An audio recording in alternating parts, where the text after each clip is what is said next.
a red flag flying here.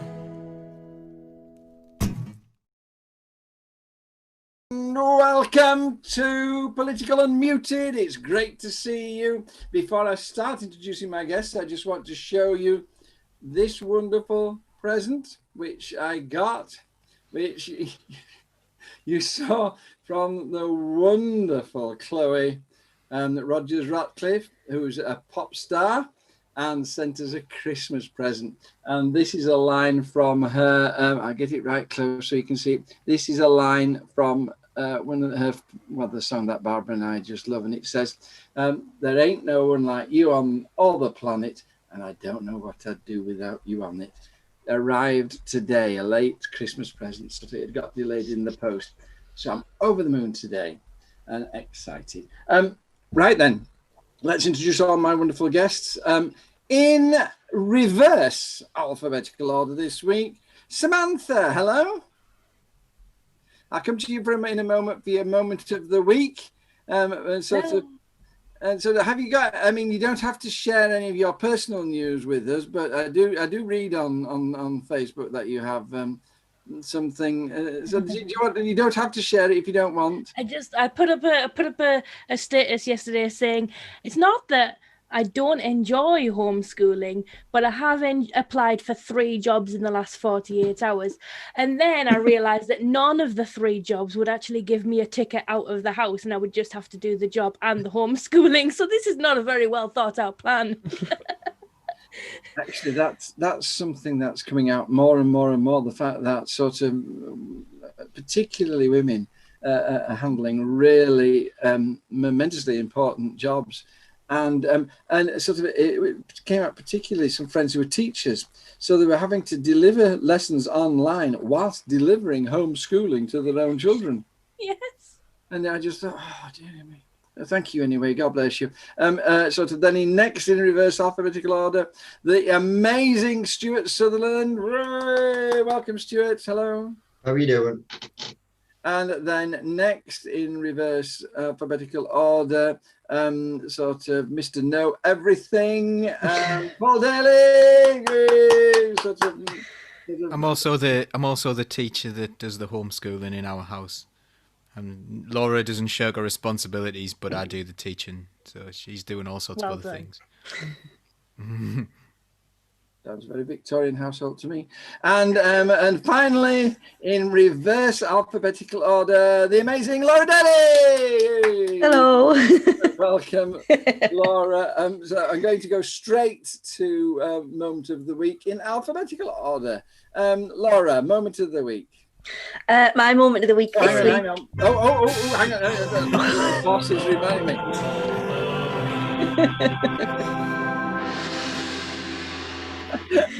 We're laughing because how dare we for the show, and Paul said, do we ever use these anymore? I said, oh yes, we've got these on these things, and then I completely forgot it. My fault. All right, moment of the week. My moment of the week is Socialist Think Tank has grown its family this week. We've got an absolutely wonderful lady called Rochelle who's joined us.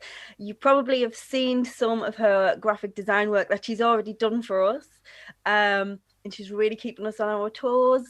You know, she's only joined us a few days ago, and it's like, right, we need to do this, and this. So we're really excited for what we've got planned for the next few months coming up. So keep an eye out for it. Thank you. I mean, we're on here on Political Unmuted, and certainly I see this as my weekly thing, but we have to understand that, of course, you're right.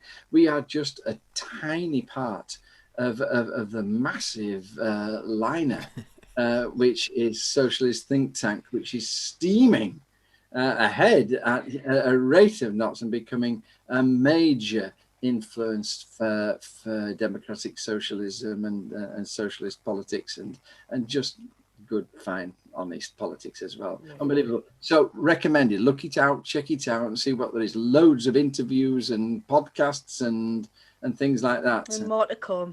and more to come, sort of. So thank you so much. Moment of the week, Paul. I'm going to pay tribute to John Keynes from Wingate. He's a friend of mine, a parish councillor. He died this week from COVID-19. and he's a huge loss to the community in Wingate. He's just, you cut him open and he had Wingate written through him. He's absolutely he's going to be a huge loss for our community, and I'm going to miss him. So I thought it'd be nice to pay a little bit of a tribute to him and rest in peace, John. It was particularly sad, Paul, because he was so faithful in telling us the latest news during his illness. And so what we received was this succession of ever sadder messages. And the last one before you actually announced that it so sadly died, that last one was just heartbreaking to read. And so, and just sort of the other thing that strikes me as we start building emergency morgues, I wonder how many deaths and how close they have to come before all these COVID deniers finally accept that this is a dangerous illness and a dangerous epidemic. Crazy. Anyway, thank you. Stuart, moment of the week. This week the BBC had some trouble with maps. They'd put a picture up in the backgrounds they have showing the Watch out, the Welsh, it's a takeover. Yeah, and apparently Newcastle had just jumped into Scotland. Manchester, Bristol and Birmingham had gone for Wales. London remained where it should be, but the rest of us had all run for the hills to get out of England. So I thought that was hilarious.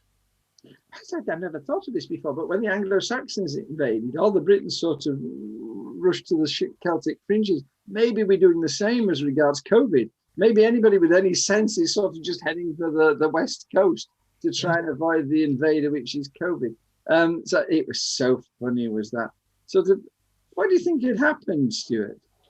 I think it was a failure of graphic design more than else. Somebody wanted to stick the text where the cities were rather than the pinpoint of where they were.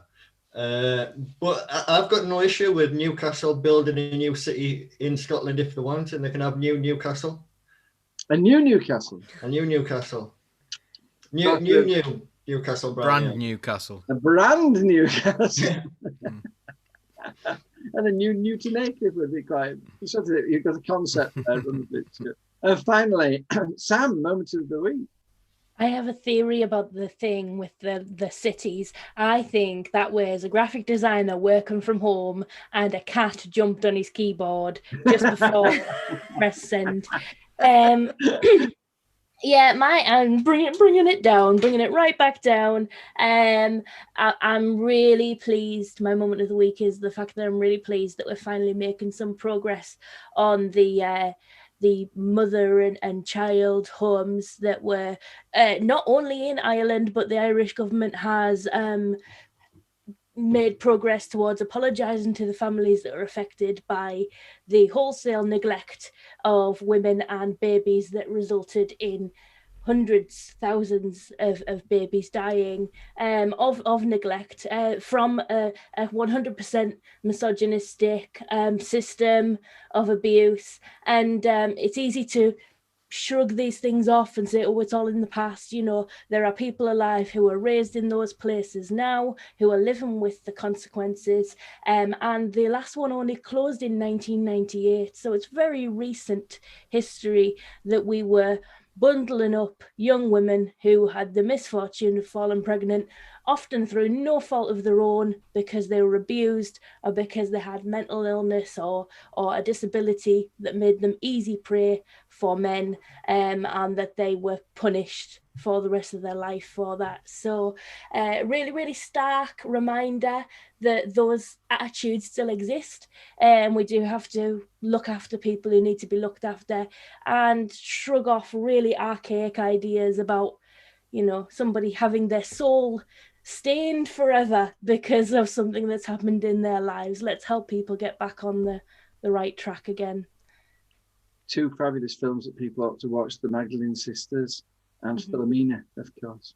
and amazing job they did in raising awareness. But what struck me, Sam, was that here we have the Irish government apologising for 9,000 deaths which took place between 1925 and 1961. They have a government in Britain in 2021 who 70,000 deaths, and they're trying to say it's our fault. And big difference in attitude. But anyway, thank you for those moments of the week, people. And now I've remembered, listeners. Now it's time for the big story.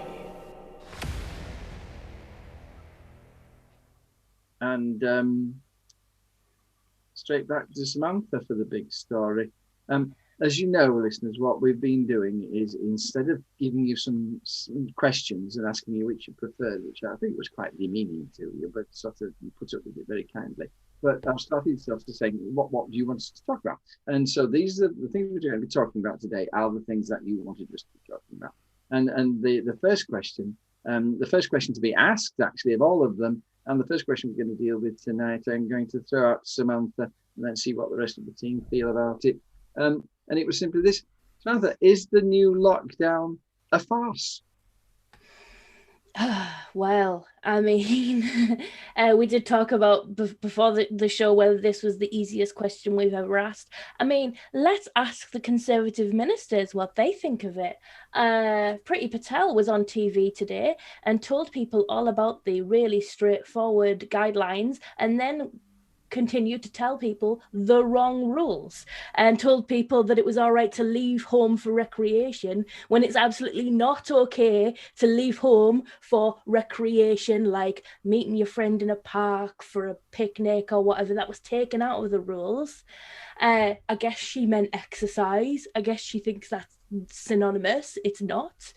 So there's that. And then the other thing where the women who were fined for traveling 4 miles to a park to have a walk, and then the Prime Minister can travel 7 miles away from his home to have a bike ride. And Kit Malthouse was on Breakfast TV this morning. Thank you very much, Tim, for pointing this out. Kit Malthouse, who is the policing minister. Oh no, wait, is he? Anyway, his answer to is 7 miles local, he said, well, it depends where you are. 7 miles will be local in different areas at different times. Now, I have just started running, so I really want to know when is the best time to go for a 7 mile run, because that would be great for my personal best. Like, they are on a different planet, and it's because they are in Priti's in her case, she obviously just has not read the guidance properly before she's gone on TV. She was totally out of her depth. If you saw her, she was talking in circles, repeating herself the whole time. And in Kit's case, he's tying himself in knots, trying to find ways that his friends can do what they want, but us plebs need to get back in our box. It's absolutely ridiculous. That's the thing that, like the Dominic Cummings thing, this whole idea that they can do what they like, but we have to stay inside in the darkness, turn the telly off, turn the lights off. Like, it's ridiculous. And that's the farcical side of it to me, you know. And, you know, there's very little being talked about how we are making sure that businesses are operating in a COVID secure way, because that's obviously not the modus operandi of this government, is to give workers strength and power over their working conditions. So yes, it is a farce, and the Tories have shown it today with their own voices. Team? You're muted, Laura. You're muted, Laura. Oh my God, that's my first one. That's the first time I've done that this year. Yay. I was just going to say I totally agree. I felt like there wasn't really particularly much more I could add to that. I think the frustration really does come because of the one rule for them and another rule for us. And also I think things are just going badly wrong because people, like, I'm going to be sort of the voice of the wider public here and just say, like, just sick of it. I've stopped watching all of the briefings. I couldn't tell you exactly what all the rules are now because they change so often. I just stay in. That's it. I just stay in now till we're told we can go out. It's horrendous. But yeah, the one rule for them and another for the rest of us is the thing that I feel should be the thing making everybody really want to riot. And I don't know if people are getting angry enough about it, or if they know about it. Surely they do. Surely they do. People are sort of voting with their feet. I mean, they're literally going out and they're getting the blame for it. I mean, sort of, to what extent do we need to take personal responsibility as the public for the fact that this is a lockdown in name only, and quite frankly, sort of life hasn't changed for most people from before tier 3. If we're honest, I mean, how much is that our fault, and how much is it the government's fault? Is that for me? Yeah. I mean, I'm going to sound like a broken record if people go back and watch all of these shows, but for me, it's absolutely the government's fault. We should never have gotten to this point. Case in point, New Zealand have just announced that they are COVID-free, and they're all back to normal and doing what they want to do and go to work and not having to work from home and try and teach their kids and try and keep the house tidy while not pulling their hair out, you know? It's been pathetic. And yes, okay, we all have a part to play. We all have to be careful. We all have to follow the rules. But to be fair, let's face it, the rules should have been much more robust much earlier on. And we wouldn't have had to have done it for this long. We wouldn't have had to see so many people just get fed up. And then in the middle of it all, give cheap meals to people and tell them to go out. Come on. Of course, it's the government's fault. That's my flag in the sand there. It's the government's fault. Stuart, the farce? Well, yeah. Like, people don't trust anything that comes out of the government's mouth over this, do they? And they have no trust that these rules are going to fix it, because, you know, we went through the whole process of lockdown 1 and then lockdown 1 in a bit. Then, you know, what was it, lockdown 2? And we didn't see any progress. Things only kept getting worse. People who believe in the science of it are saying that the way that we're rolling out these lockdowns is not having an effect. And on the public psyche, that's, you know, penetrating and it's lasting. And it's, people don't want to do it, and they see no reason to do it because they've seen it, you know, scientifically almost be put into place, a lockdown, and it not do what it was meant to do. Is this because the government's scratching where it doesn't itch and missing the bits that matter, or is it that it's scratching in the right places but incompetently so? There's the whole language of it. You shouldn't go out, whereas they should be saying you mustn't go out. You know, if they've really got to think about how they deliver this information, and clearly it's been, you know, mixed up like a pick and mix from day one. But if there was a very, you know, defined 10 rules of lockdown, I think people would be able to manage a bit better with it. I mean, I tend to agree. When if you read the stuff, there's so many ifs and buts and ums and ers and exceptions that at the end of the day you say, oh, I can fit into that one, and it doesn't have any effect. Paul, I'm fairly horrified to be told today that in many of the schools of mid-Durham, half the pupils are at work because their parents are now classified as essential workers. And so all the parents are at work, so all the children are going in as the children of key workers. And that sort of show you've got teachers, listeners, trying to teach sort of online lessons to children who are at home at the same time as they're teaching lessons in the classroom to half of the class that's turned up. I mean, Do you think that this is the worst enforced lockdown you could possibly have imagined? Yeah, and also I'm gonna slightly disagree. We don't often disagree on here. I'm gonna slightly disagree with Stuart in that the first lockdown did actually work. It did get the numbers down to some days it was single figures, which is still for me. I want a zero COVID policy. I want us to get rid of COVID from the country and then vaccinate rather than allow R to be below 1, which is a very different thing. That's saying we'll steadily reduce it, but we won't get rid of it. Whereas other countries that have pursued a zero COVID policy now are doing pretty well. They're quite open. They're having their economies are doing better because of it. So we've had this kind of wrangling within the Conservative government in Downing Street.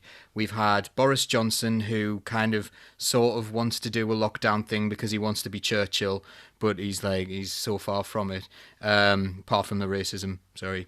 Then we've got Rishi Sunak, who's absolutely desperate to keep the economy open because his interests are in the economy. He's a billionaire. He made a lot out of the crash in 2008. He actually was partially responsible for the crash in 2008. He cares about making money. He wants his people to make money, and that's what he's interested in. And then you've got an authoritarian like Priti Patel who wants to arrest us all for having a cup of tea. So you've got these different ideas in Downing Street, and none of those policies are being followed. It seems to be, we'll follow this one this day and this one this day, and it seems to change. One of the key things about Rishi Sunak pushing, he wants to keep the schools open.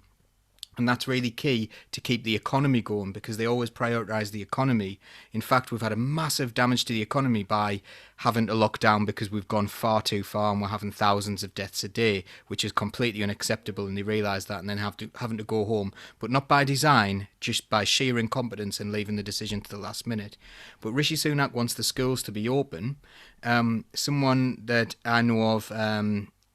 I actually know this person, was teaching a class of 22 out of 30, and they were classed as critical workers, which is the new classification. And critical workers seems to be anyone with a job who happens to work at any time in the week. So we've had people sending people in when they work weekends only. So on their days off, they're sending their children in because they're critical workers, and they're using it as a bit of a, hey guys, we're critical workers, look at us. And then we've also got people there's a very specific case that I know of, and it's a care home in which they decided that the care home workers were critical workers because they have to look after children. Therefore, they had to send their children to school because they were critical workers. Now, where's the logic there? But this was allowed under the rules. So this is an absolute mess. The idea is, I think it is a lockdown in name only. They didn't want to shut the schools. The reason lockdown 1 worked is that schools had minimal people in. We are a vector of transmission, to use Boris Johnson's terms. And the reason that we want schools to be shut at the moment, or as close to shut as possible, with really genuinely vulnerable children, because I don't think many people who have really safe homes with autistic children in would like the idea that their children are considered vulnerable, because, they've got good home lives and they're perfectly capable of being looked after at home. But I digress a little. Keeping those schools as minimally open as possible reduced the spread, and that was the key thing, and people did follow the rules. Then people started messing around with it, and then in the end people saying, well, what do we do? And no one can tell me what the rules are.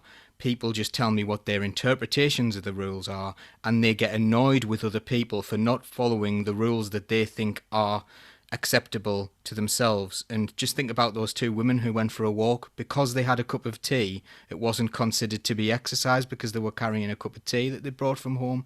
That's absolutely preposterous. You're allowed to go for a walk with one other individual. They were socially distanced, they're having a cup of tea, and the police fined them. And that's the Priti Patel authoritarianism coming in, just saying, right, let's get them, let's put these people in trouble, let's put them in prison. I get cross about the way they pick on 2 people who've gone out for a walk, socially distancing in the woods, and yet you've got these parties happening with hundreds of people, and they just disperse them. And I think people get fed up of an unequal application of the law as well. A law which is seemed to pick on easy targets, and I think that's a big issue as well. I think Cressida Dick has called for a much clearer idea of what the police are meant to be doing and not doing, which is necessary. Stuart, what do you think we need to do to put it right, apart from a new government? Sort of, you can't say that. What needs to happen? Concise planning.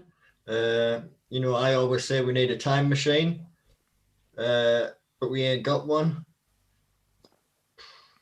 Competency in government. That's about all I have at the moment. New personnel, perhaps.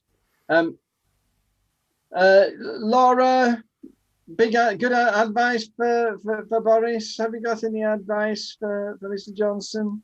None that he'll listen to. They need, I don't, like Stuart said, time machine and go back to the start and have better people running it. But for now, I think he needs to just bite the bullet and do a full-on lockdown, but promise that small businesses will be able to get some relief from somewhere, that people will be paid, or that, things can just shut down for a couple of weeks. We don't need to be funneling all this money into different places, because it's only the rich who are getting rich anyway. Just lock us down, couple of weeks. Let's see if we can just get this under control, because it is getting out of hand. I've seen the graphs. It's devastating. I remember early in March saying, hey, can you imagine if there was a third wave? Well, here we go. And it's scary. It is scary now. Like, if anybody, I still find people who say, well, it's not a real thing. It doesn't kill anywhere near as much as the flu does. Like, you might want to do a bit of research on that, because it does. So yeah, we just need to lock down everything and not treat the vulnerable and the less well off worse than everybody else. I think that, I'm getting an awful lot of people contacting me in genuine real financial distress at the moment. One of the things that strikes me about it is that the government is missing whole swathes of the population who have no support in place whatsoever. Yeah, and just on that, John, they can't possibly say that they can't afford it, because, oh God, I'm going to get my quotes wrong here, but someone, if you want to have a war, we find the money for it. But if you want to save people, there's always a deficit. There's never enough. They managed to house all of the homeless people in the last lockdown, and now they've gone, well, yeah, we're not going to bother doing that again. They've proven that they can. They've just chosen not to. And if that's the kind of people this country wants leading us, then I think they need to have a little rethink about what kind of people they want to be, because this is absolutely shocking. It's nigh on torture for a lot of people. Thank you. And finally, to Sam, it's the most important question of all, the question that's engaging the people of Newton Aycliffe. And I'd like your opinion on this, Sam. Can we go to Hardwick Park? Oh gosh. Well, no. One person, I do not know who they were, but they were on the radio yesterday, and their advice was you should go to the closest park, not the nicest park. And I think if there is any sense to be made of the guidance, that is probably it. The point is, obviously, if you go to a bigger, nicer park, then lots of other people will also go to the bigger, nicer park, and that they will have more people together. But also, I really think if we're going after people who are taking a walk outside, socially distanced, then it just feels like we're aiming at totally the wrong people. I'm still running every day, and so I'm going through my local park every day. And so I went through when all the kids were sledging down the hill when all the snow was up, and that was lovely. And I did have a member of the public sort of say, "Whoa, there's no COVID in children, obviously, because all of these kids are here sledging." And I just think, well, if that's not their daily exercise, I don't know what is. And it's obviously the safest place to see other people from a distance is outside, where there's lots of fresh air. And, we've got to think about people as whole human beings and not just disease vectors, and think about people's quality of life. So I think that the answer is, as Paul says, the schools being as full as they are is a real concern, and as long as they are, we won't see the recovery that we want to see. And I think that we're pointing at people in parks and saying, "Oh, it's your fault," because the government don't want to ask more people to keep the kids at home, and they don't want to put more money into the furlough scheme, and they don't want to do a hard lockdown, as Laura and Craig in the comments has said that they should. I think we all realise at this point, it's like nits, right? If you don't treat them properly the first time, you will never get rid of them. I'm telling you that. You all know that. You've all got kids. You've got to really go for that 7 days of religiously brushing the hair.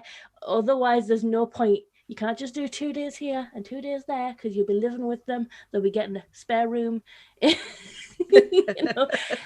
you, Sam, for that very graphic and sort of we bring the discussion on lockdown to an end with an explanation of how you get rid of nits. That is the joy of the show, and very opposite it is as well, actually. Well, is Paul, are you there? He got upstairs before I could move. Our daughter was crying. So. Oh, right, yeah, that's really good. So I get to. I can do a thing though. I can do a jingle. Do you want a jingle? I was going to sing it. Go on then. Sing along. Sing along.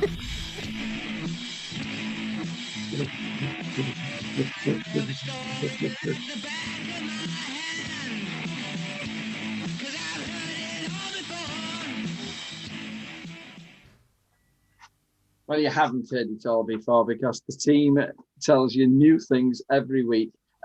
This is something completely new to me. I know nothing about it at all. But the question that you asked the team was, and I'm going to start with Stuart, in the hope that he can enlighten us about what the heck it's talking about, as well as sort of what he thinks about the answer.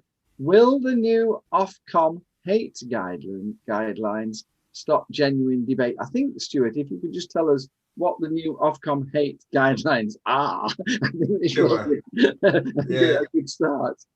Well, we all know what Ofcom's job is regarding protecting us over certain things, and they've expanded the classification for hate speech that, it usually covers protected categories, so disability, gender, age, age, all the ones we used to. They're expanding it to cover hate against political opinion.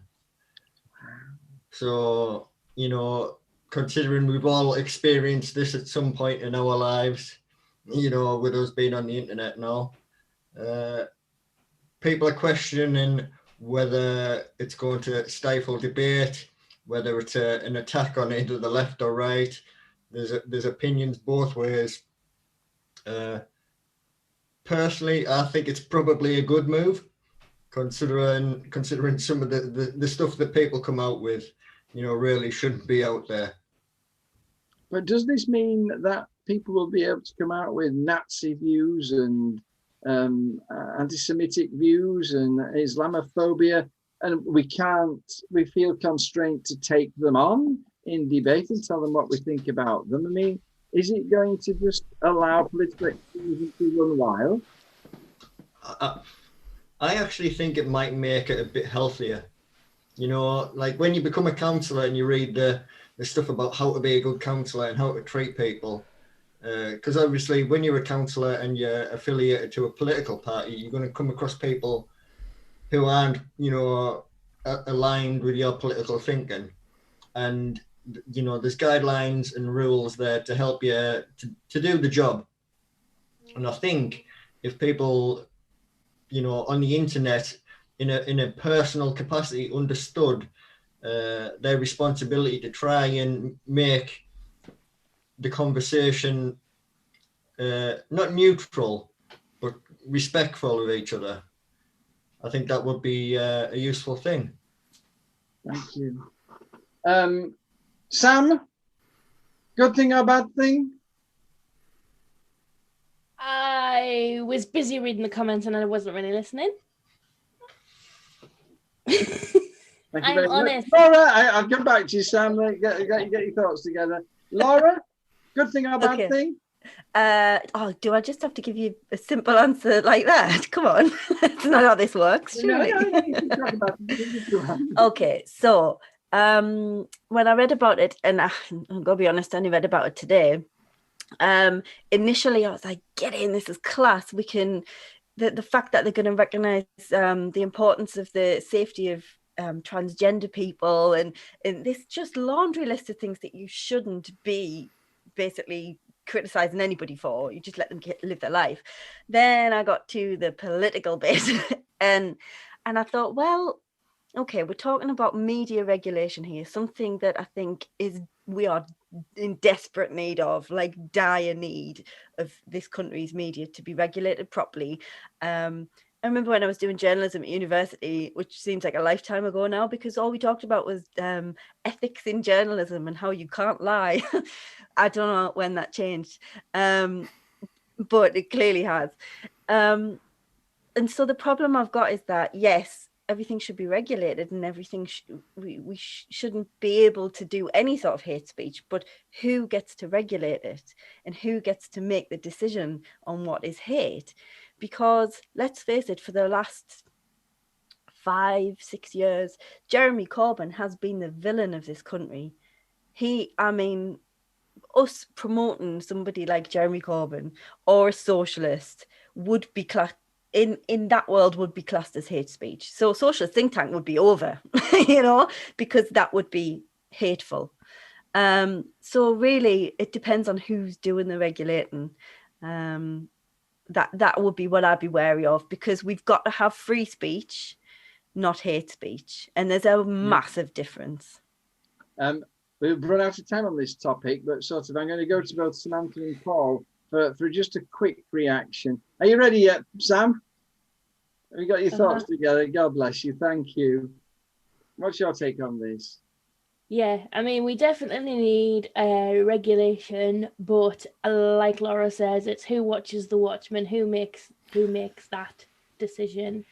There are people who call themselves feminists who tell me to my face that I'm a misogynist and that I hate women and that my whole overview is about pleasing men. Now, the men in this room and Laura probably find that quite hilarious, but they believe some of the things I say are hate speech against women. So we need to get the right people making these decisions.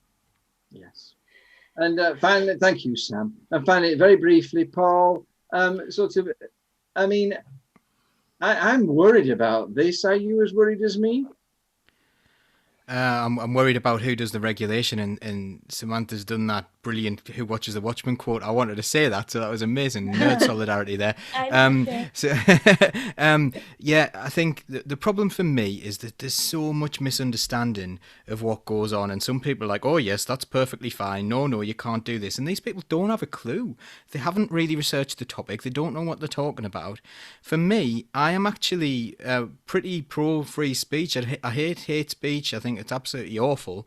But I think people should be able to say whatever they want. And when they say it, we should be able to come back and say, you're an absolute idiot. You can't, so for example, J.K. Rowling can go on a transphobic rant if she wants to do that. She is not being silenced. She is not being, what's the term? No platform. Cancel culture. Well, cancel culture. Yeah, she's not being cancelled if people say, "Well, I'm not going to follow you anymore" on Twitter. It's not that. You've got people who've got these massive platforms to say whatever they want, and then a few people say, "Well, I don't like that, and I think you're absolutely wrong to do that," and they'll go, "Oh, I'm being cancelled." You're not being cancelled. you're just being an idiot, and people are calling you out on it. So you should be able to do that. So people might be calling me out on this now, and I would accept that. If they had a different opinion to me, I would accept that that's an absolutely fine thing to do if I'm spouting absolute nonsense. But, I think we need to be... I don't know who is going to judge this, and I'm not confident in the likes of, what do you call him, Thingy Northcott being involved in this, because wasn't he getting involved in Ofcom? I think the thing is for me as we move on that at the end of the day, you need a public who are capable of recognizing hate speech for what it is and rejecting the hater, and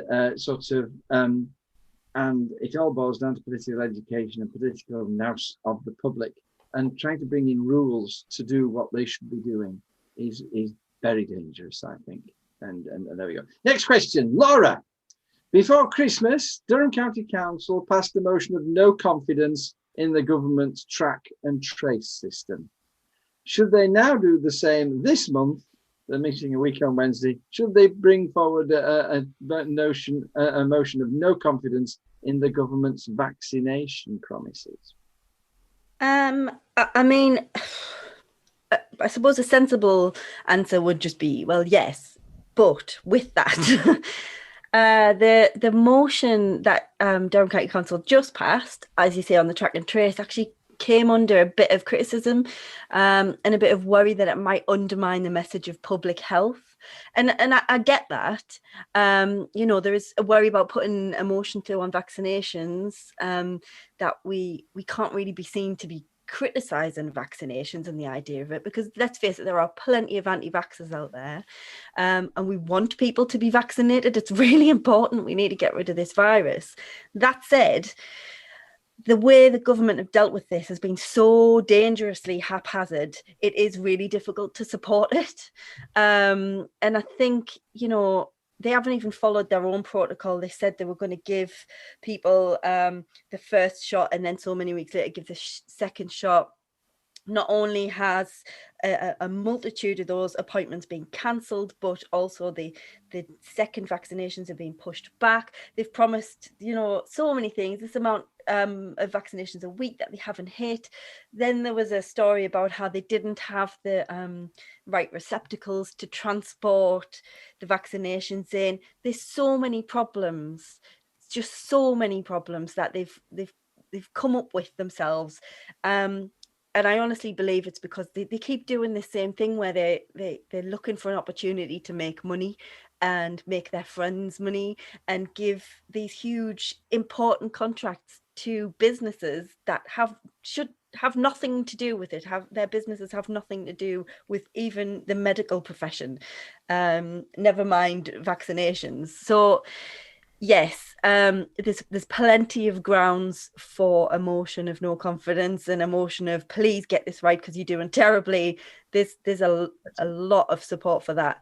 We've just got to make it clear that they're the reasons why. I think you're absolutely right about the track and trace motion as well.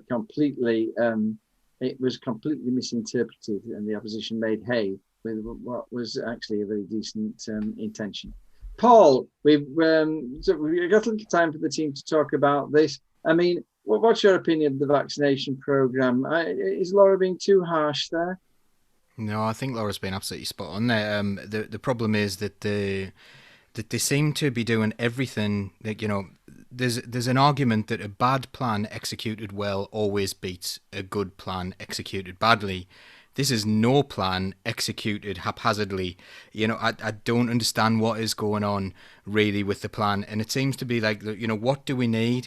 And I think, again, it comes down to this outsourcing thing. Everything's outsourced. We've seen this with like the free school meals, about how everything's outsourced at the moment. They're trying to get so many different people who don't have a clue how to do this into the supply chain. They're getting their friends into the supply chain and they don't know what they're doing.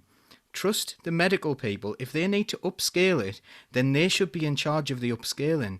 If you're going to run a vaccination program, let the NHS run it. They know what they need. This is what we're going to need. This is what we need from the private sector if they're going to help. But they need to be in charge, not some sort of random haphazard, right, there's some money in this, everyone pile in and get your money. That seems to be what's happening with the government Fuck off. contracts. Absolutely right. That's what happens from the very beginning, isn't it? Instead of telling the people who know to get on and do it, what they've done is the government says, we'll handle this, we'll handle this. Who can do this for us? And it goes right back to when they hired that firm to do the ferries when they had no boats. Thank you very much indeed. Sam, 24-hour injections or not? What's your view on that? Now, right. So it sounds like a great idea, doesn't it? But if we want the people, like I'll happy go at 3 o'clock in the morning for a vaccination, that's fine. But the people who we have as our highest risk people who we need to get vaccinated first are elderly, and I'm not saying all elderly people are the same, but I'm saying that whenever I've ever engaged professionally with a care home, the advice has always been come in the morning because you won't be able to talk to them after 3 o'clock in the afternoon. They start going to bed around then. So it's not based in the real world. We know they're not based in the real world because it's being, the Tories are drawn up schemes to make jobs for their friends, as you mentioned. Why are we not mobilizing pharmacies to deliver these vaccinations? Pharmacists give vaccinations for the flu all the time. They are ready and waiting and keen to do it. But for some reason, Sam, thank you. I'm going to be rude there. I realise I'm being rude. Please forgive me. We're up against the time. Last word, Stuart. You've got less than a minute. Are the government doing it in the right order? Would you start with the vulnerable, the care home people and the over 80s? I have some issues with the ordering. I want social workers up higher. I want teachers up higher. Where I am, I'm in like the fourth priority. I think social workers should be smidge higher considering the risks they face. Teachers, I'm still quite safe shielding at home compared to those people. A little reorganisation. Police, I can just sit here and work from home, and yet you've got policemen being spat on and coughed on and sort of ridiculous that I'm ahead of them. Anyway, there we go. Thank you very much indeed. Sorry to cut you all off, but you know how time short we are. This is the last question. It's to Paul. Can I warn Stuart, Sam and Laura, depending on how long Paul talks, you may or may not get a chance to speak on this issue, but I thought it was the most important one of all. What does the panel make of the dreadful events that unfolded in Washington DC during their joint meeting at Congress to certify the US election results? Do you agree that this was clearly a terrorist attack on US democracy and the Constitution itself? And do you worry what the government is going to do, what the president is going to do in his remaining days, if not removed? Paul? Yes, but I believe Trump is a symptom, not a cause of this. So what we've got is we've got like Trump hasn't changed. He's always spoken in this way. He's always spoken to people, and he's always spoken to the downtrodden. And if you put people down, if you make people feel other, if you make people feel disenfranchised from democracy, then you do get a lot of anger. And obviously the right-wing narrative and the right-wing media has really played up to that, as if like somehow we're being invaded by people and somehow like these awful things are happening, and it's actually not the fault of the system. It's actually the fault of some sort of bogeyman who's going to come over, and people will buy into that. But there are things that Trump identified as problems that were real problems. A lot of working class people are absolutely downtrodden, and that's because of the system. That's because of the skimming off the top that goes on all the time in things like outsourcing that I mentioned earlier on, in the financial system, where you actually sell financial products, and you buy financial products that are like bundled together financial products, and then you sell them, and it's become this awful like kind of spiral of nonsense that doesn't make any sense, where money's its own thing. And that money has been taken away, it's been given to the super rich, and Trump came in and he was willing to call that out. And I don't think we're going to get anywhere with centrism. I don't think people don't respond to the idea of you know, look, like I'm going to say to you, my life is terrible. My life's awful. I'm really struggling here. Bless you.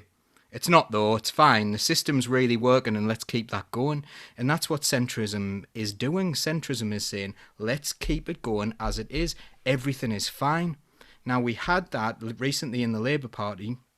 We had a left-wing platform. It wasn't a super left-wing platform, by the way. It wasn't far left, in that it was about as far left as everyone who is outraged about this outsourcing of free school meals is, and about those tiny amounts of food and the idea that they're giving £15 worth, they're taking a tenner themselves. I know I'm going off on one. This is a really interesting thing. Can I remind you what the question was? I'm looping back round, John. I'd have been finished by now in my loop. Yeah, you're out of your 2 minutes, Paul. Sort of. You've got to let me loop back round. Back quickly. Come on then. Right. So if you get all these people who are disenfranchised by the system, and no one is there, to help. This is why it's a loop. And nobody that is there to kind of stand up for you and say what you feel, then they're going to go to the extremes. They're going to take in this nasty rhetoric, and that's what we saw in the USA. We saw people who were entirely frustrated, entirely angry at the system, and they had nowhere to go other than the fascist Donald Trump. So going back to the question, sort of, was it an attack on US democracy? Yes, it was an attack on US democracy, because they were saying that they prefer a fascist in charge. They would prefer fascism, a dictatorship, where I think most people now accept that he was lying about the vote rigging. So they still want Donald Trump anyway. Thank you. Okay. Very, very briefly, anybody who wants to speak, did Trump shoot himself in the foot? Is this the end of Trump? You mean just after this? No, I think he shot himself in the foot a long time ago.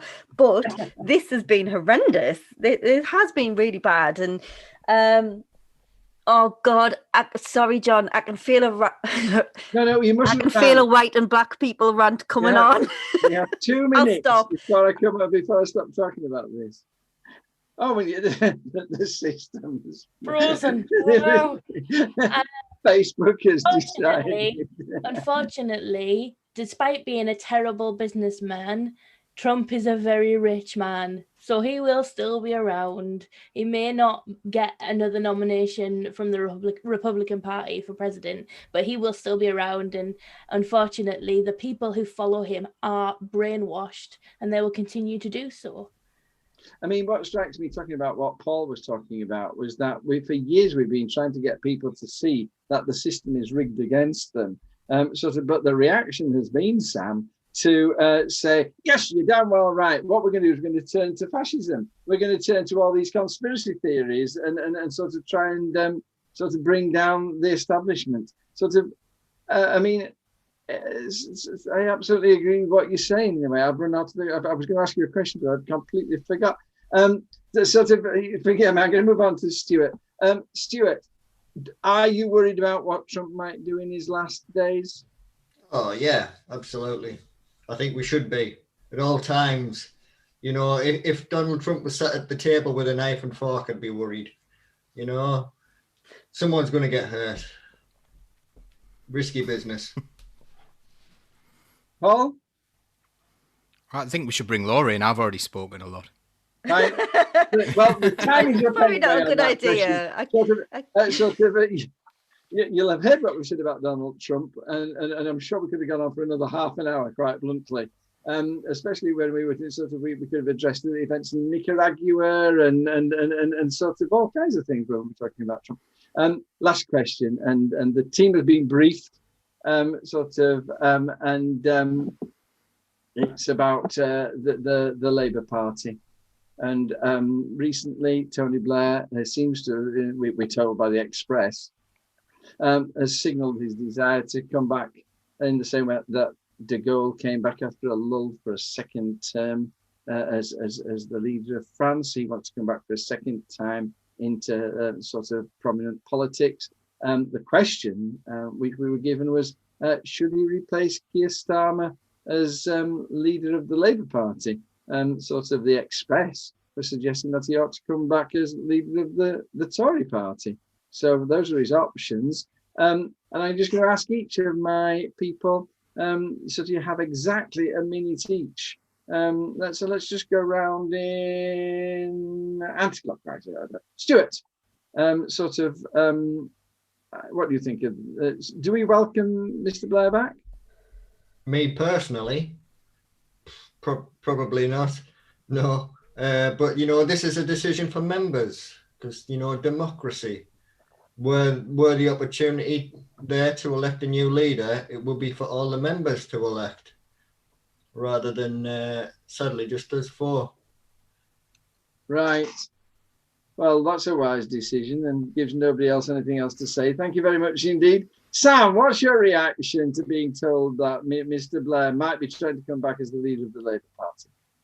Yeah, no, thanks. I think it's really important to make the link that we've just been talking about Trump, and a lot of the feelings that are created by these disengaged people were created by neoliberalism, which is the economic platform that Blair stood on.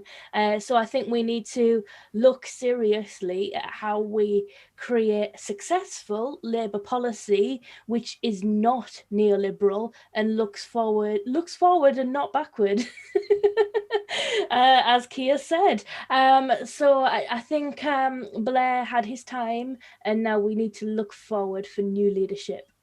Brilliant, Sam. That's so spot on. Laura, would you welcome a return of the Blair? On a personal note, absolutely not. No, thank you. But I think the Labour Party really needs to remember that actually it's based on its democracy, its members, and also we're not in America. We don't vote for a leader. We vote for policies and how we want to shape the UK. I don't think Tony Blair coming back with his larger-than-life personality should really... It's not a popularity contest in terms of how famous you are. I mean, I'm sure war crimes make you really famous, alleged war crimes. But no, we've done that. We've been there. We need proper change. We've got a government that is like so far past neoliberalism. It is painful capitalism, and it's disgusting, and we need proper policies that look after everybody in this country, and that's what we should be focused on, not the one person at the top of a hierarchy that shouldn't exist. Thank you so very much. And lastly, to Paul, the Labour Party's fed up with Keir Starmer. Many of them are fed up with Keir Starmer. And Blair certainly had the ability to bring power. Shouldn't we be going with Blair to get power? If that's the way back to power, shouldn't we be prepared to accept it? One thing I think is, I think the article has got to have been a spoof, because they basically said that he's already got a lot of power. He's been advising the Tory government, and they gave him credit for every bad policy they've had, like test and trace, and he'd been advising Dido Harding. They said he's made his money now, and he's now ready to come back to his rightful position of power. So I think it was either tongue-in-cheek, or what people say, well, the worst, what people who hate Blair say about him is completely true to the nth degree. The other thing I would say is, I don't want leaders to want to be Prime Minister. There is a much better goal than that. I actually don't trust people who say, I can't imagine anyone coming in and saying, I want to be Prime Minister. I've never taught anyone who came in and says, I want to be Prime Minister, like that's a thing they could possibly do. What you should want to do is change society, change the world, help people. Do that kind of thing. And if somehow someone says to you one day, you know what? After all this long journey you've been on, you've done all this stuff, you should be our leader. That's the kind of message we need to get out. You're a leader. That's a completely different thing to declaring yourself, I want to be a Prime Minister one day when I grow up. It's ridiculous. Paul, would you fancy being Prime Minister? No. I'd vote for you. Okay. Ladies and gentlemen, thank you for listening to us. Haven't they been brilliant again? It's just a privilege sat in front of these people, even if they are sometimes a bit difficult to control. But some wonderful things for you to comment on, and you've got a few minutes more while we play No Pass Around. I mean, what do you think of the idea of Blair coming back and Starmer going? Sort of, they're not mutually exclusive. Are you worried about Trump?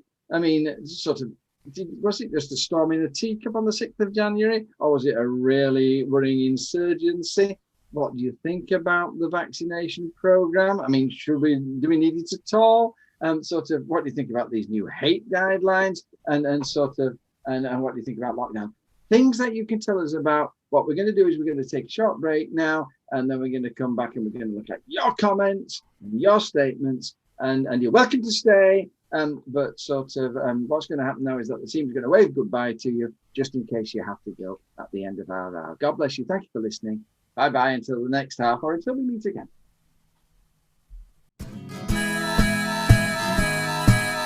Keep the red flag flying here.